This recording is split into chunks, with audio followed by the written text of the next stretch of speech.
오늘 부활 주일인데요. 부활의 기쁨이 여러분과 가정에 충만하기를 바랍니다. 네, 가끔 우리가 신앙생활을 하다 보면 그런 영상 또 이미지가 생각이 나요. 비유적으로 생각하면 요즘은 그 축구를 과거에는 남자들만 했는데 요즘은 여자들이 또 축구를 굉장히 많이 하시더라고요. 네, 그래서 아마 축구를 잘 아실 것 같아요.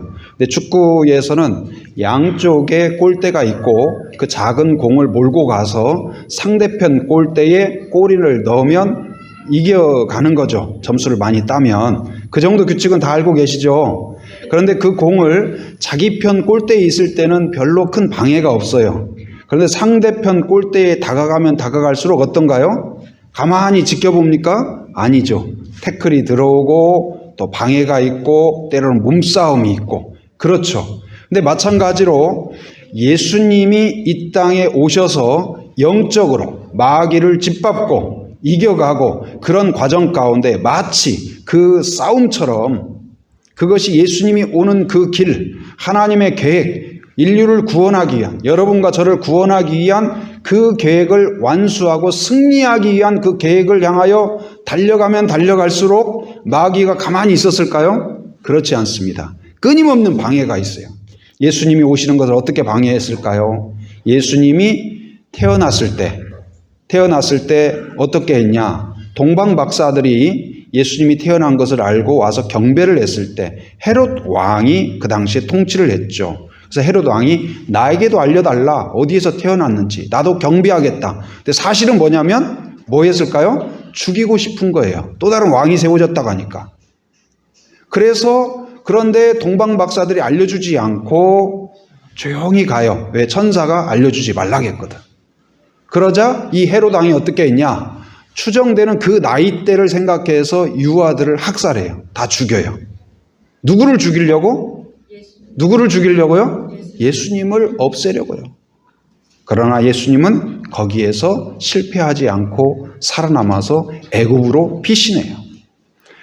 또 예수님께서 이제 공생애를 시작할 때 예수님께서 이제 30세가 넘어서 하나님의 사명을 따라 가르치시고 고치시고 선포하시는 그 사역을 시작하려고 할 때 그냥 시작한 것이 아니라 광야에서 마귀에게 시험을 받습니다. 유혹을 받아요. 그러나 그 시험과 유혹에서도 예수님은 그 태클에서도 넘어지지 않고 이겨내신 거예요. 그리고 통과하시고 사역할 때에도 그냥 원만하게 순탄하게 되는 일이 없었어요. 가는 데마다 그 당시에 기득권을 가지고 있던 제사장의 사람들 그리고 또 서기관이라든지 장로들이라든지 이런 사람들이 끊임없이 모함하고 죽일 계획을 세우고 끊임없이 그렇습니다.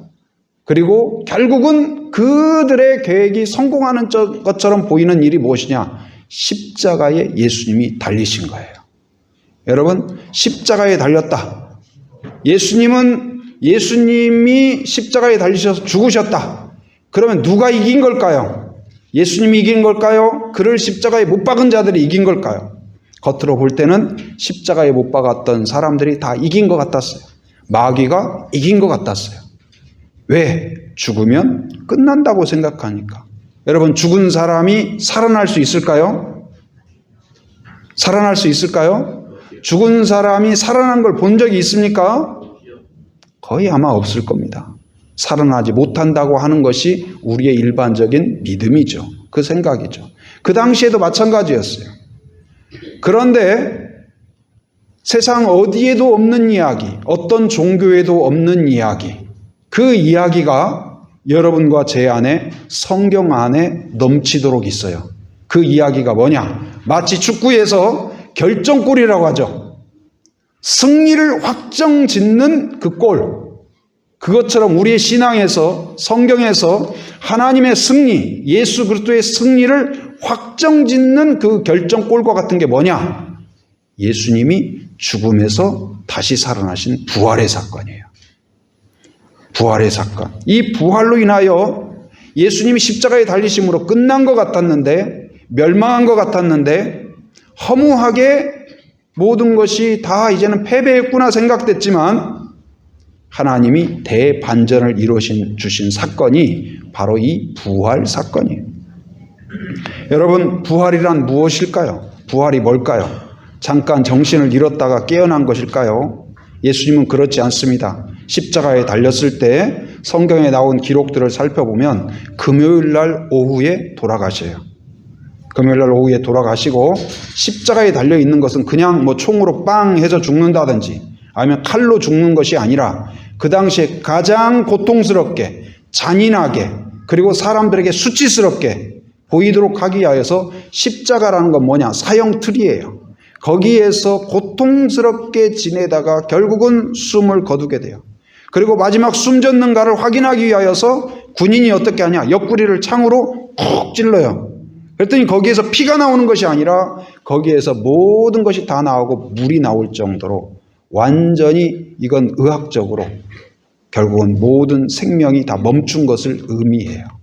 그리고 그 영혼이 떠난 예수의 시신을 이제 돌 무덤 속에, 이 돌에다가 무덤을 우리나라는 흙에다가 이렇게 놓고 거기에 만들잖아요. 근데 거기에는 돌 안에다가 무덤을 만들고 시신을 넣고 큰 돌문을 닫아요. 많은 사람이 와서 움직여야만 열 수 있는, 곧 그곳에 예수님을 넣어놓고, 그리고 큰 돌문을 닫고, 그리고 혹시나 예수님을 죽이는 데에 주도적이었던 제사장들과 장로들이 생각할 때 혹시나 예수님의 시신이 없어진다든지, 만약에 예수님의 제자들이 시신을 훔쳐간다든지, 그래가지고 예수님이 돌아가시기 전에 했던 부활하셨다고 이야기하면 곤란해지니까 우리가 지키자. 그렇게 해서 큰 돌로 문을 막고 거기에 임봉을 했다고 그랬어요. 임봉이 뭐냐? 자물쇠를 딱 채워놓은 것 같아요. 누구도 열 수 없도록. 그것만이 아니라 거기에 지키게 했어요. 누가? 군인들이 다 지키고 있어요. 창을 들고 훈련된 군인들이 지키고 있어요. 반면에 예수님을 따르던 사람들 누구였을까요? 제자들은 어떻게 하고 있었을까요? 제자들은 이제는 끝났다. 예수님이 돌아가셨으니 더 이상 소망이 없다. 그리고 예수님이 돌아가셨으니 다음 타겟은 누가 된다고 생각하냐면 자신들이 된다는 생각으로 다 뿔뿔이 흩어졌고 숨어 있는 거예요. 그런 가운데 오늘 말씀이 벌써 이제 금요일 날에서 토요일 지나고 주일 새벽이 된 것입니다. 주일날 새벽에 어떤 일이 일어났는가, 그것을 오늘 본문에서 이야기하고 있어요. 자, 1절 말씀 우리 살펴보면 안식 후 첫날, 안식이라는 것은 안식일 다음 날. 그러니까 안식일은 원래 무슨 요일이냐면 토요일이에요. 그러니까 토요일 날 원래는 그 당시에 사람들이 모여서 하나님께 예배드린 날이 언제냐면 안식일이었어요. 근데 오늘은 무슨 날이에요? 안식일이 아니고 안식일과 주일이 같은 날이 아닙니다. 안식 후 첫날이에요. 그 당시에는 주일이라고 하지 않고 안식 후 첫날, 그날에 우리가 지금은 주일날 예배를 드리잖아요. 왜 주일날 예배를 드릴까요? 안식일날 안 하고? 왜 그럴까요? 왜 그러냐면 주님이 부활하신 날이기 때문에 이날 예배를 드리는 거예요. 이것이 바로 우리 기독교의 새로운 시작이고 교회의 시작이라고 할 수가 있어요. 안식 후 첫날 새벽에 제자들은 대부분 남자였죠. 남자들은 숨어가지고 나서지도 못하고 숨어있는 그때에 여자들이 그 준비한 향품, 이 향품은 뭐 할 때 쓰는 거냐? 바로 시신들이 하루가 지나고 이틀이 지나고 3일이 되면 어떨까요? 썩어서 좋은 냄새가 날까요? 안 좋은 냄새가 날까요? 악취가 나죠. 시신에서. 그래서 그 시신에서 냄새를 막아주기 위해서 거기에 향료를 넣는 거예요. 그래서 그 향료들, 그 아로마 향료들을 넣기 위하여서 가지고 향품들을 들고 지금 갑니다. 무엇을 보기 위해서요? 예수님의 시신을 보기 위하여서. 마음은 어땠을까요? 기뻤을까요? 즐거웠을까요? 슬프고 두렵고 허망하고 허전하고. 그들이 보고 싶은 것은 무엇이냐면 예수님이 죽으신 시체가 그대로 있는지, 그리고 하고 싶은 일은 겨우 시신에다가 향료를 넣는 그 정도 일을 생각하고 갔어요. 그랬더니 그런데 그곳에 깜짝 놀랄 일이 일어난 거예요. 지켜야 될 군인들이 없는 거예요. 그리고 단단하게 막혀 있어야 할 돌문이, 무덤의 돌문이, 예수님의 그 무덤의 돌문이 저쪽에 던져져 있는 거예요. 사람이 들어서 옮길 수 없는 자리에 덕 떠나 있는 거예요. 그래서 이 여인들이 깜짝 놀라가지고 들어갔는데, 여인들이 생각할 때 예수님이 살아났나? 이런 생각을 갖지를 못했어요. 누구도 살아난다고 생각을 못했습니까? 그래서 들어가서 보니까 없는 거예요. 뭐가요? 예수님의 시신이. 이거 큰일 났다. 어떤 사람이 예수님의 시신을 훔쳐갔구나. 우리 예수님의 시신. 우리도 어떤 사고가 있어가지고 시신을 찾지 못할 때 끝까지 찾으려고 하잖아요. 그런다고 살아나는 건 아니지만 그것을 잘 안장해야 가족들에게 위로가 되듯이 이 여인들도 큰일 난 거예요. 바로 이 예수님의 시신이 없어졌으니. 그런데 오늘 지금 이 무덤에서 바로 그 여인들이 시신을 찾고 있을 때 거기에 보면 이제 4절 같이 읽어봅니다. 시작. 이로 인하여 근심할 때에 문득 찬란한 옷을 입은 두 사람이 곁에 섰는지라. 여러분, 어떤 옷을 입고 있다고요? 찬란한 옷을. 원래는 누가 서 있어야 되냐? 갑옷을 입은 군인들이 서 있어야 돼요. 그런데 찬란한 옷을 입었다. 누구를 가리킬까요? 누굴까요? 천사들이 있는 거예요. 하나님의 사자들이. 그래서 그가 선포합니다. 알려줍니다. 천사가 하나님의 소식을 알려주는데 뭐라고 이야기하냐? 어찌하여 살아있는 자를, 여기서 살아있는 자는 누구를 가리킬까요? 예수님을, 살아난 예수님을 죽은 자, 무덤에서 찾느냐? 그는 어떻게 하셨다? 6절에 여기 계시지 않고 살아나셨느니라. 할렐루야. 그런데요, 성경에서 이 예수님의 빈 무덤을 다른 말로 설명할 수가 없어요. 겁에 질린 제자들이 훔쳐왔을까? 가능하지 않아요. 이 여인도 제자들도 예수님이 살아날 것이라고는 기대가 1도 없었어요. 나중에 이 여인들이 제자들에게 예수님이 살아나셨다고, 오늘 내가 천사를 만났다고, 그리고 다른 본문에 보면 예수님도 만나요. 그 이야기를 전했어요. 그랬더니 사도들, 예수님을 따라다녔던 제자들이 뭐라고 생각했냐면 11절에 보면 사도들은 그들의 말이 어떻게 들렸다고요? 허탄한 듯이 들렸다. 헛소리로 들렸다. 거짓말로 들렸다. 예수님을 사모한 나머지 이제 정신이 좀 이상해졌구나. 헛소리 말고. 정신 차려. 똑바로 정신 차려. 그런 장면이 오늘 본문의 장면이에요. 그럼에도 불구하고 복음서에 예수님의 이 살아나신 부활의 소식을 알려주는 첫 번째 사람으로 누구를 사용하냐? 바로 이 여인들을 등장시켜요. 여러분, 그 당시에는 이왕이면 어떤 것을 증명할 때 증명할 만한 사람, 믿어줄 만한 사람을 세우는 게 자연스럽지 않을까요? 당시에는요, 오병이어 사건에서도 여러분, 오병이어로 몇 명을 먹였다고 성경에 나오죠?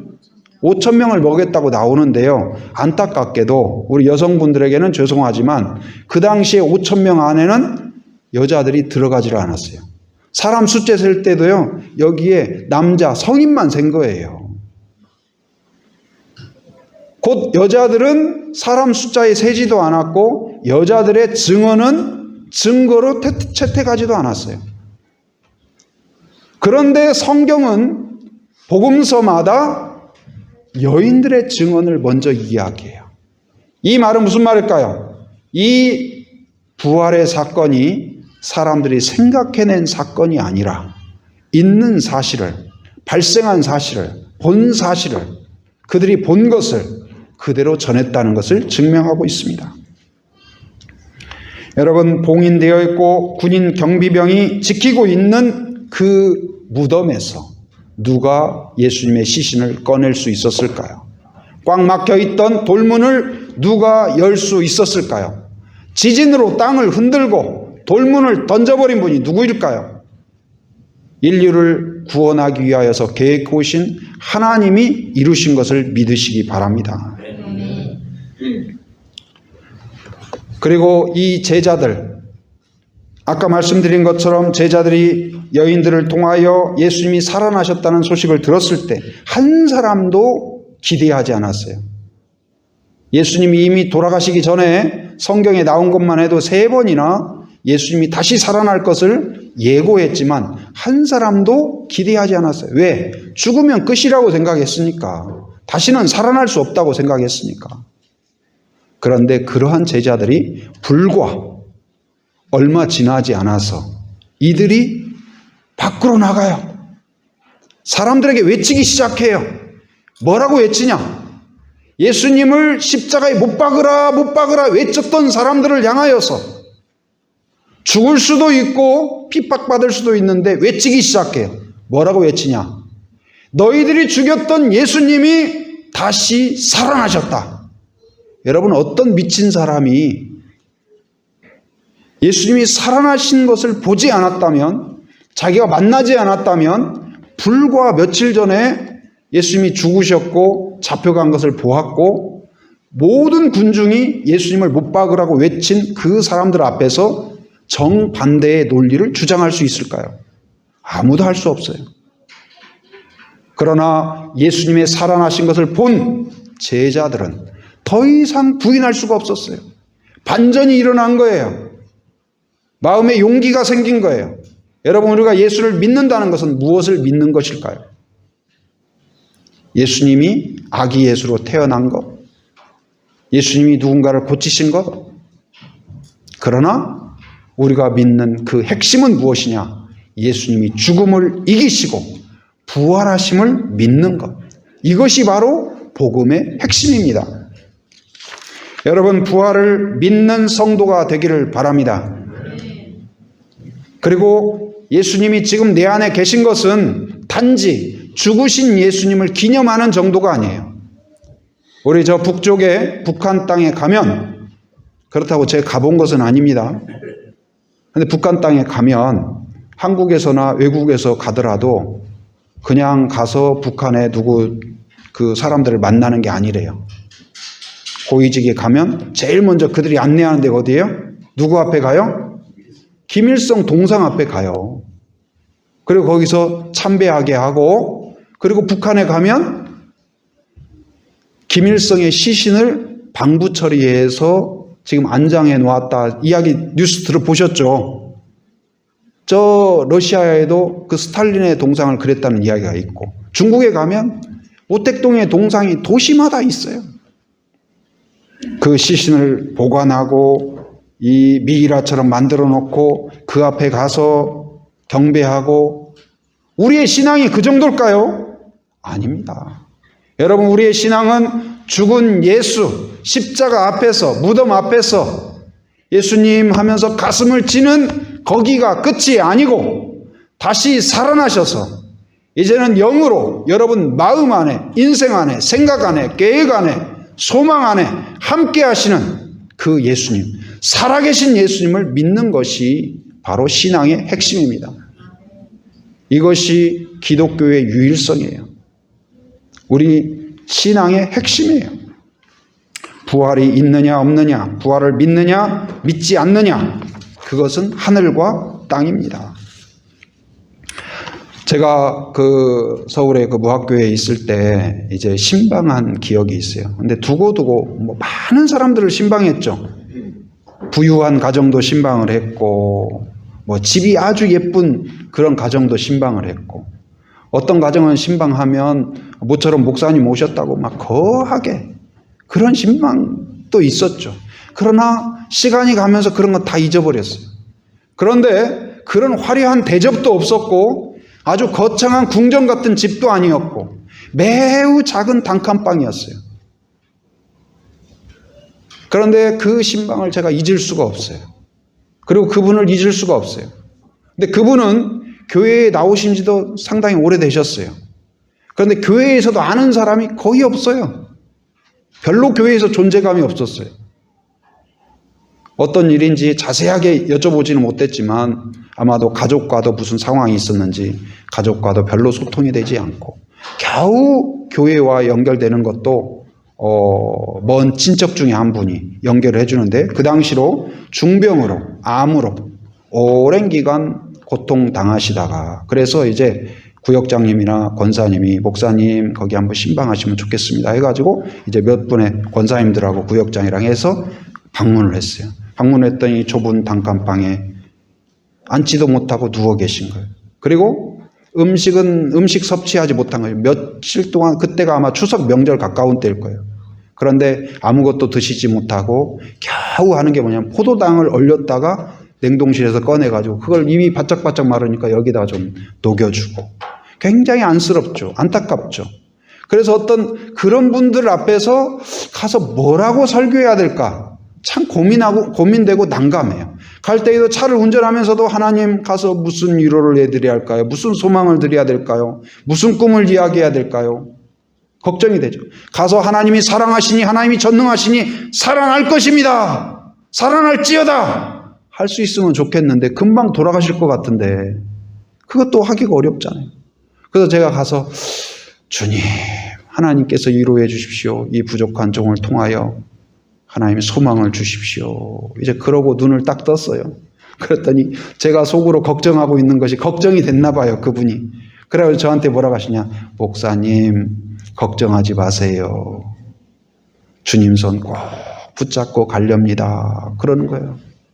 그러나 아무것도 붙잡을 수 없었고 그 옆에 아무 가족도 없었어요. 그런데 그의 믿음의 고백. 주님 손 꼭 붙잡고 가겠습니다. 그건 뭐예요? 그가 붙잡는 것은 육체적인 손으로 붙잡는 것이 아니고 그는 육체적으로 시들어가고 죽어가고 끝나가지만 영적으로는 주님의 손을 붙잡고 내민 손을 붙잡고 주님과 함께 천국을 향하여 생명을 향하여 한 걸음 한 걸음 뚜벅뚜벅 걸어가고 있구나. 그분의 그 말이 저에게도 정신을 바짝 들게 했어요. 우리의 죽음이 끝이 아니구나. 영원한 생명이 있구나. 부활의 생명이 있구나. 여러분 그 부활을 기대하시기 바랍니다. 이 땅이 끝이 아닙니다. 우리의 죽음이 끝이 아니에요. 그래서 바울도 이야기를 했습니다. 바울도 원래는 예수님을 반대했던 사람이죠. 결사 반대했던 사람이에요. 그리고 자기의 사명을 바울은 많이 배운 사람이에요. 지식인이에요. 똑똑한 사람이에요. 말도 잘해요. 그런데 그의 마음에 탁 꽂힌 게 뭐냐? 어디서 이단이 나왔다. 죽은 예수가 부활하셨다. 예수를 믿어야 구원받는다. 그런 논리, 말도 안 되는 허탄한 소리, 허망한 소리, 가짜 이단들의 주장이 있다. 그래서 이들을 가만두면 안 된다. 그래서 그들을 잡아들이고 고발하는 일을 자기의 사명처럼 여기고 행하던 그때에 그 앞에 만나주셨어요. 누가요? 예수님께서. 다메섹으로 가는 그 길에서 예수님이 만나주셔서 예수님이 말씀하시죠. 그리고 그를 제자로 택하셔요. 그리고 그가 예수님을 만난 뒤에는 정반대의 일을 합니다. 그의 인생 마지막까지. 가는 데마다 전하는데 얼마 전까지는 예수 부활을 외치는 자들을 죽이고 짓밟고 고통스럽게 하던 그가 이제는 예수 부활을 외치다가 핍박받고 매를 맞고 위협을 당하면서까지 멈추지 않고 외친 이야기가 뭐냐? 예수님이 부활하셨고 예수를 믿는 자도 영원한 부활 가운데 함께한다. 그걸 외친 거예요. 사도들도 마찬가지입니다. 사도들도 이제 예수님을 팔았던 제자가 있죠. 누굴까요? 예수님을 팔았던 제자. 가룟 유다가 있죠. 가룟 유다가 사망하고 그리고 이제 제자들이 나중에 다시 모여서 다시 한 명의 제자를 뽑습니다. 다시 한 명의 제자를 세우는데 두 사람을 추천받아서 그 중에서 제비를 뽑아요. 근데 제비를 뽑았는데 그 뽑힌 사람이 누구냐면 마띠아라는 사람이에요.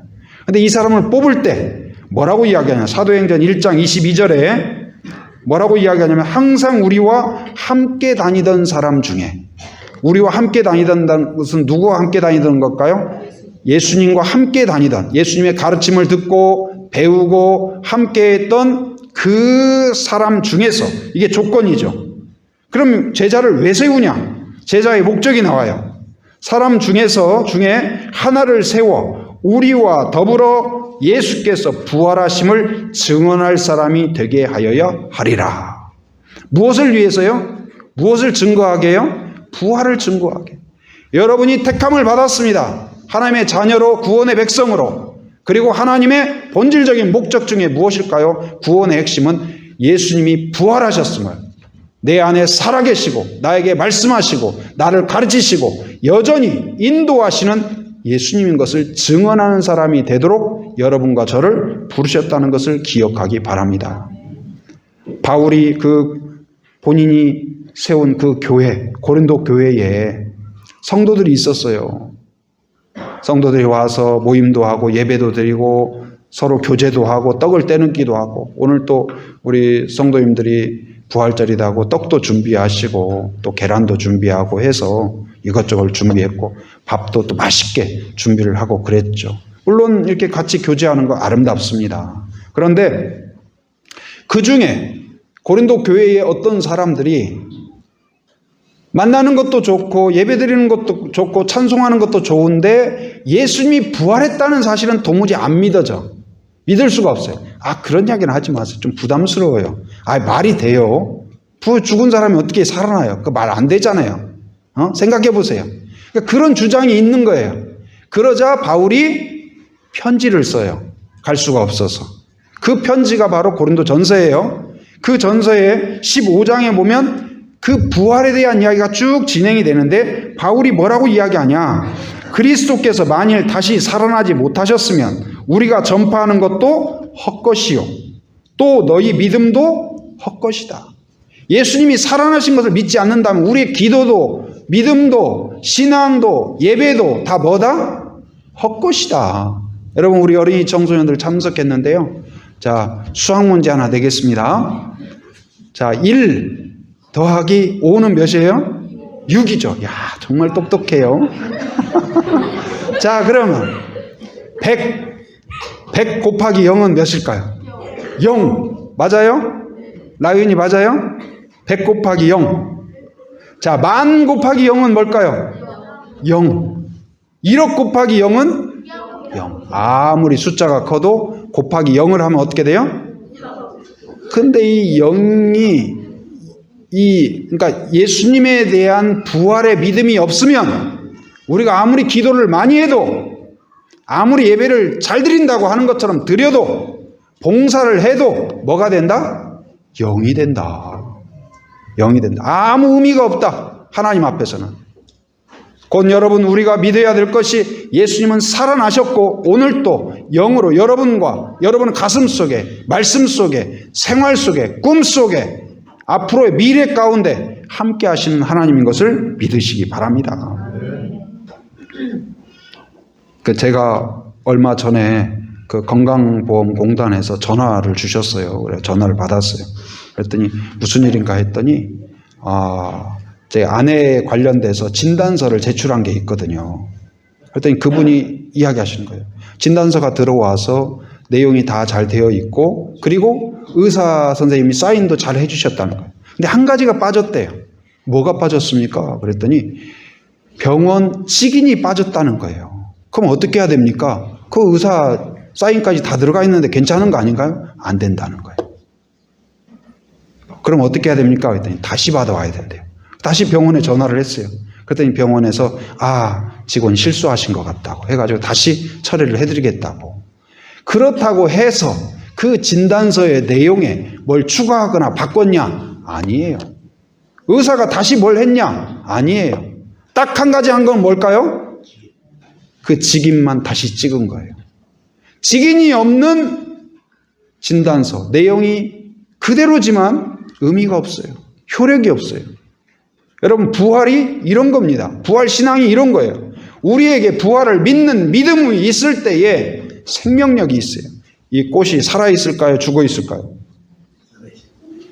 요즘 조화가 얼마나 잘 만드는지. 조화가 막 생화 같잖아요. 아무리 예뻐도 조화는 생명력이 없어요. 그럴듯해도 생명력이 없어요.